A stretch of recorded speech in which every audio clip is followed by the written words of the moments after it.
psicóloga de la Universidad Nacional de Colombia con estudios de posgrado en terapia sistémica del Instituto Roehampton de Londres y Sistemas Humanos en Bogotá, certificada en inteligencia espiritual por el Instituto de Total Intelligence de Oxford. ¿Es correcto? Sí, es correcto. Durante sus más de 35 años de ejercicio profesional, en todas sus intervenciones, desde lo personal hasta lo comunitario, la búsqueda de la autonomía, la pasión y el compromiso social han estado presentes. Desde esta perspectiva ha realizado consultorías en liderazgo, cambio cultural y construcción de confianza en distintas entidades colombianas, privadas y públicas. Es columnista del diario El Espectador, escritora, publicó con ediciones B el libro Vidas Adictivas y está preparando un libro acerca de la función del liderazgo, una alternativa para el cambio de paradigma. En la actualidad es docente de la maestría de psicoterapia de la Universidad Javeriana y fue panelista de la charla introductoria de TEDx Bogotá en octubre del 2010 con la charla Cambio de Paradigma. En primer lugar, me llamó mucho la atención esto que dice que eres certificada en inteligencia espiritual. Entonces la pregunta sería, ¿tú puedes explicarnos qué es la inteligencia espiritual? ¿Puede compararse a lo que conocemos como inteligencia emocional? Sí, puede compararse desde la siguiente manera si lo ponemos en contexto. Los seres humanos, desde el punto de vista de la inteligencia, podemos abordar nuestra relación con el mundo desde un primer nivel, que es un nivel de inteligencia que vamos a llamar instrumental o lógica. Dentro de esa inteligencia lógica nosotros establecemos secuencias, causalidades, solucionamos problemas como en línea y tenemos circuitos neurológicos que funcionan en línea. A produce B, B produce C, C produce D. Serial. Como en serial, perfecto.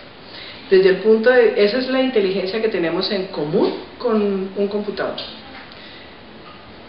Tenemos la inteligencia emocional, que es la inteligencia que nos permite como ubicarnos en la relación con otro, saber lo que corresponde, reconocer dónde está la condición emocional del grupo al que estoy interactuando, con el que estoy trabajando.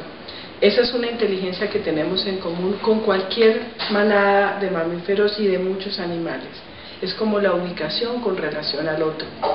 Y es una inteligencia que funciona en circuitos circulares, ¿sí? Y la inteligencia espiritual es aquella que nos permite dar cuenta del sentido de lo que hacemos, del para qué de lo que hacemos, y la inteligencia espiritual es la que nos permite entonces a nosotros reconocer el sitio que nosotros tenemos en el todo en el que estamos inmersos, no solamente en la relación horizontal con el otro, sino en la relación contextual. Nos permite dar cuenta de ese sentido. Y cuando la inteligencia espiritual está activada, los circuitos neurológicos que se activan son circuitos en espiral.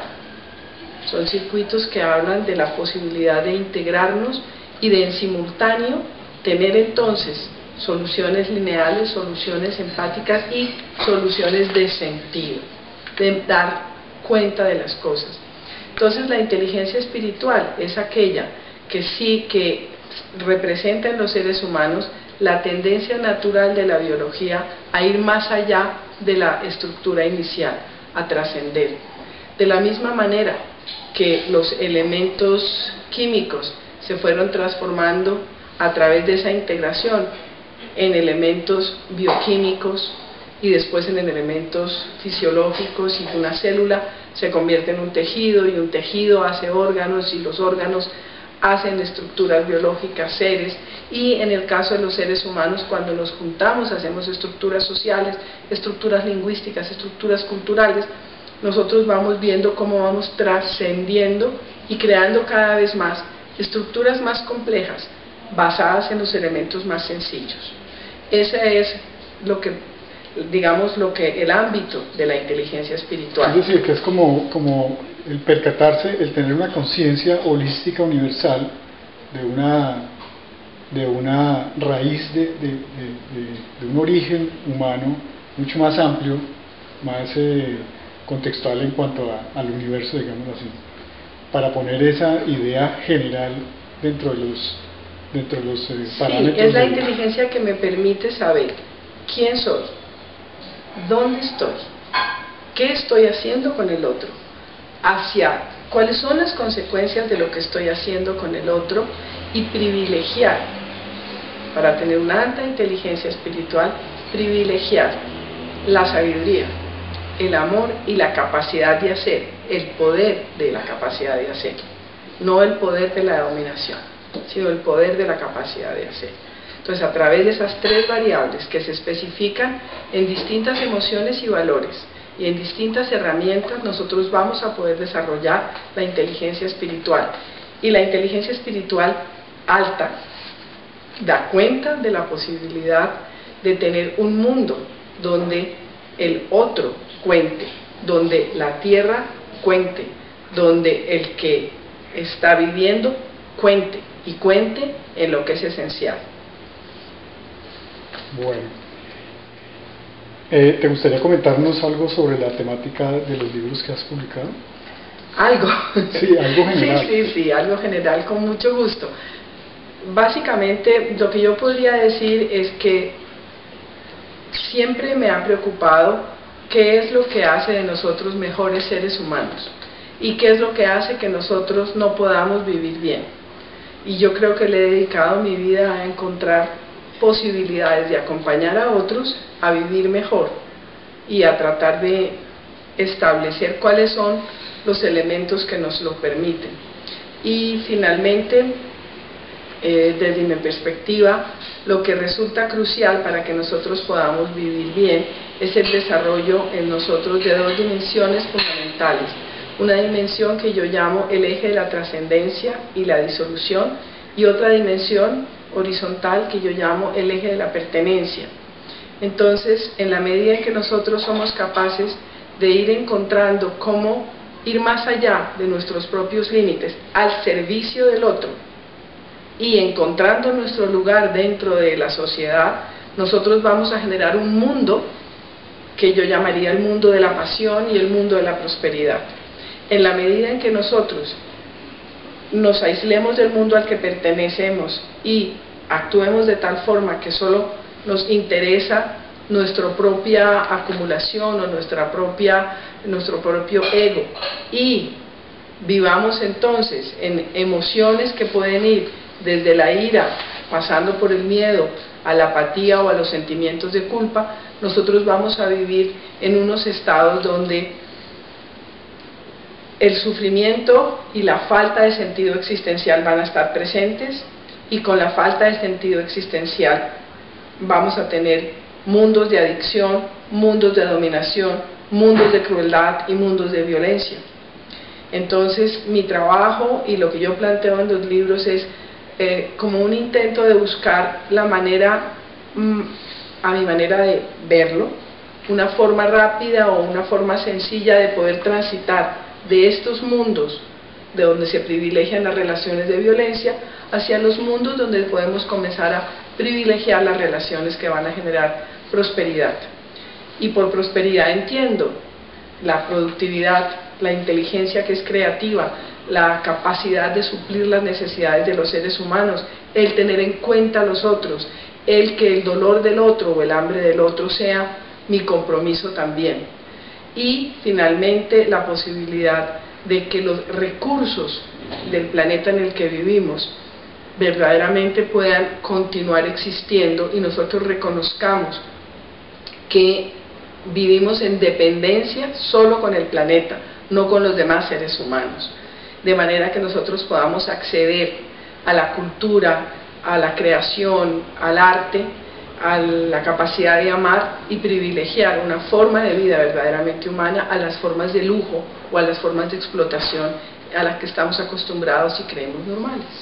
María Antonieta, tú como docente y como escritora, ¿cómo has visto la respuesta de los estudiantes a ese tipo de información? ¿Y cómo crees tú que es esa respuesta a nivel de las personas que leen tus libros, que no son necesariamente del grupo de personas jóvenes todavía que la reciben desde la universidad, desde la academia? A ver, la respuesta me gustaría dártela desde muchas formas. cuando tengo la oportunidad de estar con estudiantes y cuando tengo la oportunidad de conversar con personas que no son estudiantes pero que quieren entender sus mundos, y podemos conversar en espacios amorosos, es muy posible que las personas comiencen a sorprenderse y encuentren cómo estas informaciones son valiosas para ellos, cómo les cambian su mirada, cómo los cuestionan y los obligan a tener como un intento de comprometerse de manera diferente. Obviamente habrá personas a las que muchas de las ideas nuevas les parezcan amenazantes, y yo entiendo que les parezcan amenazantes, porque cuando uno dice que habría que dejar de acumular, el acumulado se vuelve para las personas parte de su seguridad personal, parte de su sensación de poder sobrevivir en el mundo. Y básicamente ese es el gran tema que nosotros tenemos enfrente, que todas las conductas que tienen que ver con el acumular dinero o prestigio, o le dicen a la gente, esta es la manera como usted puede sobrevivir, si usted no hace eso usted se va a morir, y sus descendientes se van a morir, y sus descendientes para la mayoría de la gente no son los habitantes del planeta, son mi familia, mi sangre, mis relacionados. Entonces, está tan arraigada la forma de entender esto que muchas veces las personas se asustan.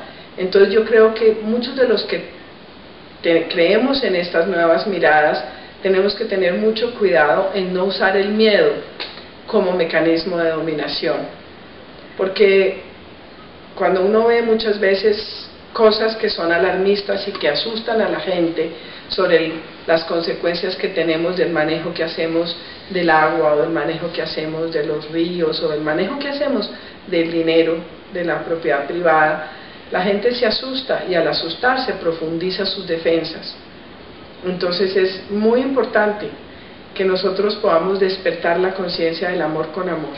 La conciencia del amor no la podemos despertar usando los mecanismos de dominación o de manipulación a través de las catástrofes que nos van a ocurrir si nosotros no logramos cambiar, aunque las catástrofes puedan ocurrir. Esa conciencia del amor de la que tú hablas se puede considerar como el tema central de esa línea vertical de la que estás hablando, que es prácticamente una relación personal con un universo, digámoslo así, para poder relacionarse en la línea horizontal. Sí, es decir, correcto. ¿Será que una persona necesita primero, para perder el miedo de relacionarse de esa manera horizontal, encontrar algunas razones profundas en esa verticalidad? Yo soy muy poco amiga de poner los procesos espirituales o los procesos circulares en términos lineales. Y tu pregunta me invita a que yo haga un proceso lineal y diga qué primero y qué después. Yo creo que todas estas cosas se construyen en la simultaneidad de la experiencia. ¿Qué necesito yo para despertar en el amor? Necesito vivir una experiencia amorosa, desde un amanecer hasta cultivar una flor, o tal vez valga la pena recordar ahorita eso, no sé si tenga que ver o ayude. Yo estaba dictando un seminario hace tiempo, un seminario de terapia gestáltica, y le pedí a los estudiantes que fueran por el jardín y cogieran una flor y se quedaran mirando la flor y miraran qué sentía. Y uno de los estudiantes, de manera muy reveladora, cogió la flor, se sentó, la miró y llegó muy conmovido porque él se había dado cuenta que él había iniciado el proceso de muerte de la flor al arrancarla de la mata. Y nosotros necesitamos poder tener experiencias que en un momento determinado, de manera simultánea, compleja e instantánea si quieres, nos permitan reconocer las consecuencias de lo que hacemos, desde hacer un acto de bondad o un acto donde de manera inconsciente obstruimos el proceso de vida. Pero es un acto de tomar responsabilidad y difícilmente es un acto de pánico.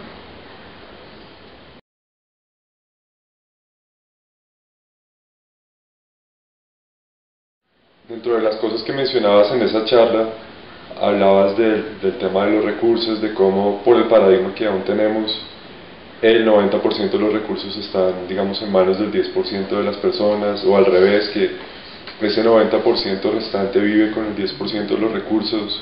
Dentro de eso hubo una frase que me llamó mucho la atención, que creo que ya habías explicado algo ahora, y es que decías que el miedo no es un buen amigo del pensamiento. No sé si nos puedes ayudar con eso, profundizando un poco más esa frase. Sí, es que fíjate cómo la mayoría de las personas podemos entender, y cuando uno dice, mire, la emoción del miedo es muy peligrosa, le dicen a uno, pero si uno no siente miedo, uno no se defiende del peligro. Y entonces uno tiene que comenzar a distinguir un montaje hereditario que ayuda para el momento de urgencia y es diferente a convertir ese estado en un estado permanente. Entonces, ese miedo que las personas sienten cuando enfrentan algo que consideran peligroso y que les permite desencadenar una gran visión de lo que pasa, una solución momentánea importante, ¿sí? Si el toro me está persiguiendo y yo miro, observo y brinco una cerca y yo digo, yo nunca había brincado una cerca así, esto es inexplicable.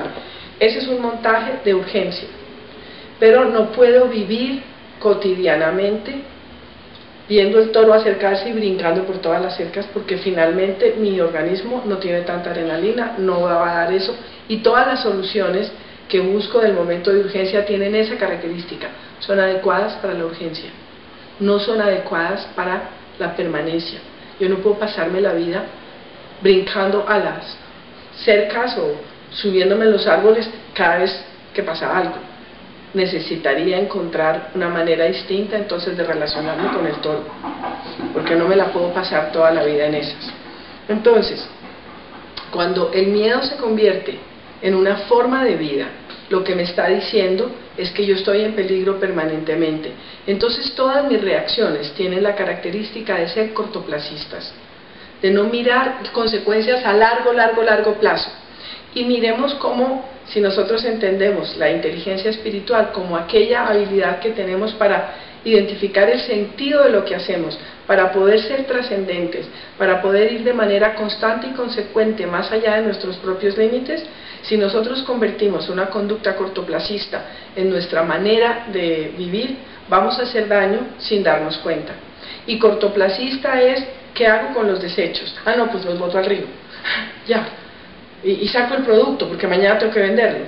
Claro, esa es una dinámica que obedece justamente al miedo. Mira, ¿qué pasó con eso? No, yo mejor digo una mentira, mejor engaño. ¿Para qué? Pues porque me evito el regaño de ahorita. Sí, me evito el regaño de ahorita en un momento determinado, pero después también me evito la sabiduría de saber cómo podría haber hecho eso mejor. La gente podría estar consciente de que no existe la escasez, de que no es cierto, pero eso no implica, por ser conscientes de eso, que vamos a mutar nuestro sistema solamente por tener esa idea. Cuando uno habla de la conciencia, cuando tú te haces conciencia del paradigma de la escasez, no es que tú puedas relatar que hay una mirada que cree que el mundo es escaso. Cuando tú eres consciente del paradigma de escasez, tú no sientes las emociones y valores asociados a la escasez. La conciencia es iluminar con amor.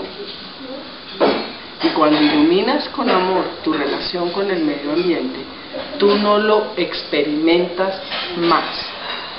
Y en el proceso de cambio, lo que determina la posibilidad de que tú vivas de otra manera son las emociones que sientes. Mientras una persona sienta rabia, envidia, miedo, apatía, culpabilidad, vergüenza, despersonalización, mientras esas sean modos emocionales, esa persona está viviendo en el paradigma de la escasez. Pero perdón, te interrumpo y de paso te hago una pregunta, porque a mí siempre lo que más me llama la atención de hablar con alguien es hacer entre comillas las preguntas fuertes, por decirlo así, que el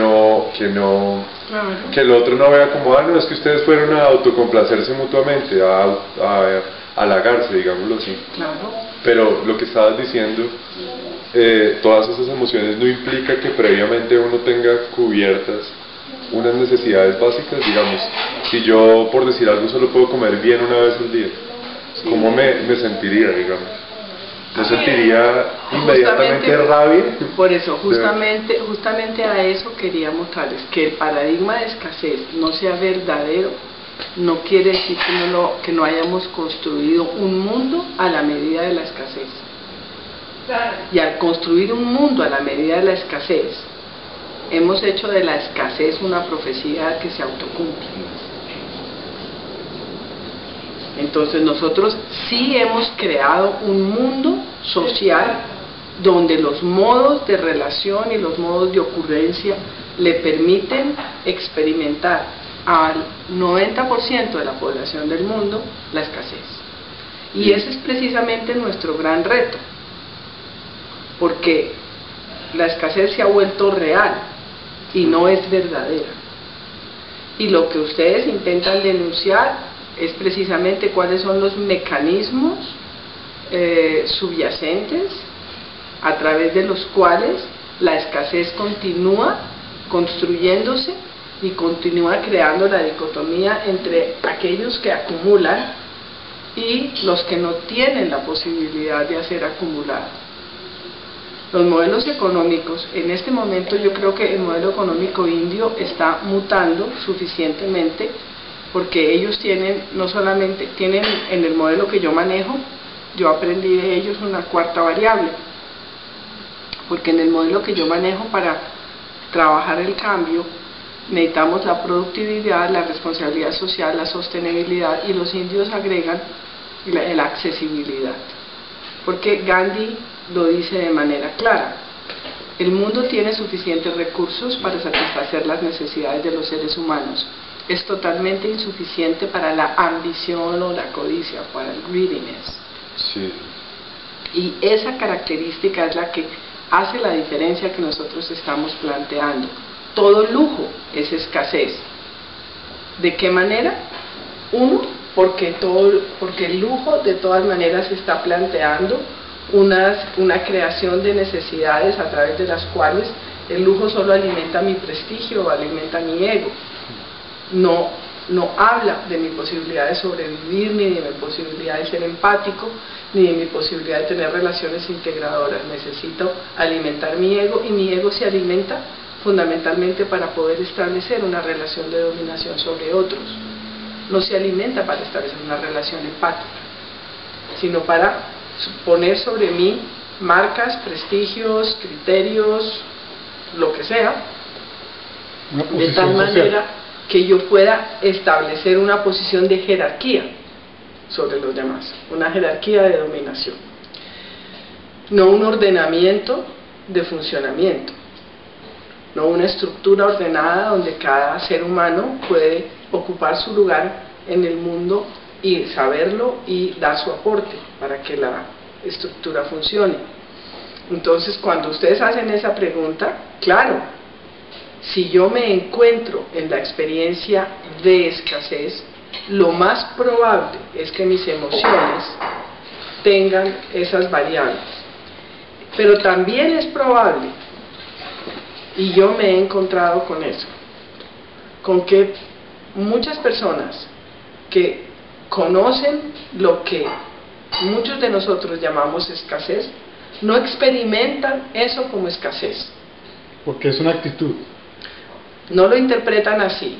Y dentro de sus modos de convivencia surgen posibilidades de cooperación, surgen posibilidades de empatía, surgen posibilidades de ser creativo, surgen posibilidades de bienestar y dar amor y generar dentro de sus comunidades de referencia modos de convivencia bien interesantes y bien válidos. Porque también dentro de muchas de las personas que desde el sistema estarían en escasez, estarían viviendo en el no lujo y habrían aprendido a no necesitarlo.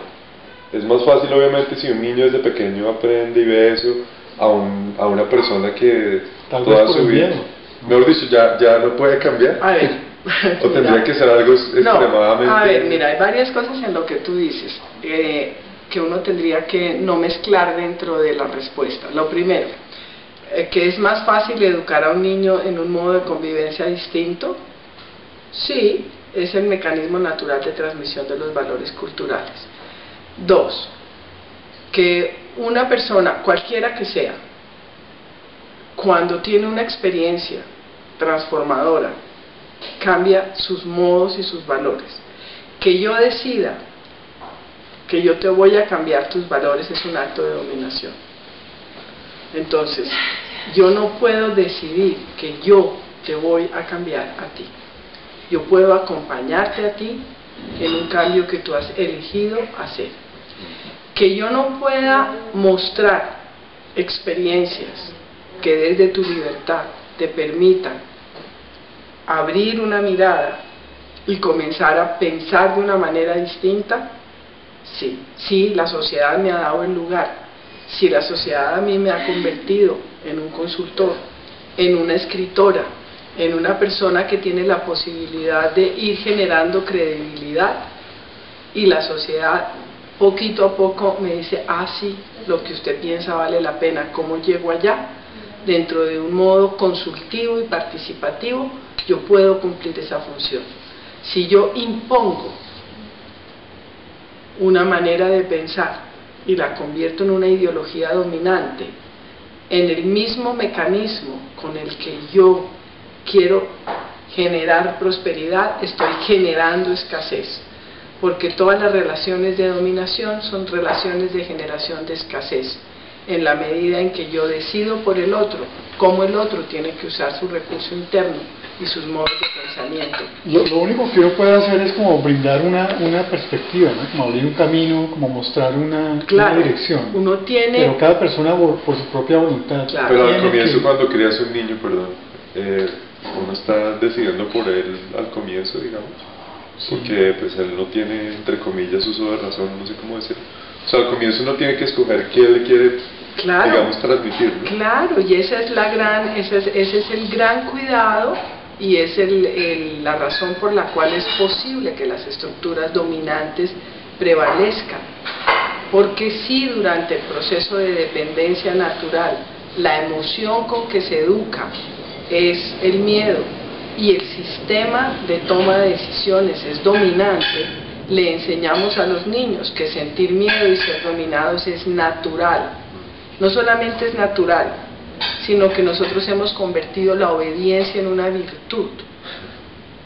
Entonces nosotros hemos hecho del niño obediente un niño bueno, y del niño cuestionador un niño incómodo.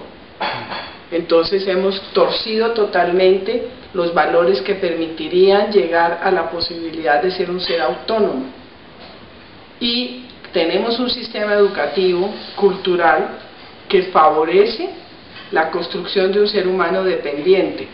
Y una vez que favorecemos la construcción de seres humanos dependientes y consideramos la dependencia una forma natural de vida, nos parece extraño que el mundo de la droga o el mundo de la adicción tenga una prevalencia tan importante, cuando es solamente el grado más alto de la dependencia. Como desde haber convertido la escasez en un modo de convivencia natural, con sus emociones y sus valores, sus estrategias de pensamiento y sus creencias emocionales. Una creencia emocional como la felicidad no existe, es solo un momento. Que se confunde con el placer. Sí, y además lo que existe es el placer y la felicidad es una utopía. Esto significa escasez, significa incapacidad de realizar el verdadero destino de todo ser humano. La biología de todo ser humano en equilibrio es una biología feliz, de todo ser vivo. Cuando nosotros los seres humanos llegamos a una formulación como la felicidad no existe, pues ni siquiera intentamos buscarla. Pero es que nadie puede ser feliz en una estructura de dominación.